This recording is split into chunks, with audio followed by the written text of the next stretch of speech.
ما خرجناش من حبوسات ومن الكليه، واللي مع قطر هؤلاء، واللي مع امريكا هؤلاء.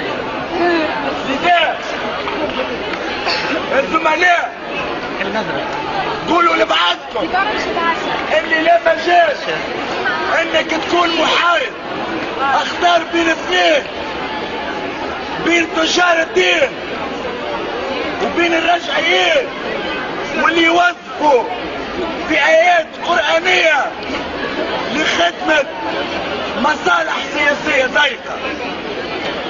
احنا عمرنا ما استغلينا الدين، ونحن مسلمون رغم ان حزب التحرير والنهضة والاحزاب الكل، نحن مسلمون رغم ان الجميع تم قوله على الفيسبوك تعرفوه انا مسلم والنهضة لا تمثلني، وانتشرت خاطر صحيح مش بالضرورة تكون في حزب عنده مرجعية دينية باش نقولوا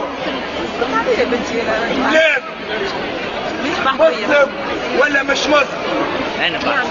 والله بصحتهم احنا قتلنا الفقر والبطالة والدخان، هذا شفتنا والجوع قتلنا جميعا، وهما بانوا يشوفوا قيادات الحزب الحاكم وحركة النهضة كلها بكرامة ماشيين جايين على فرنسا وامريكا وبريطانيا، ونحن اقصى القمامة في هذا الوطن.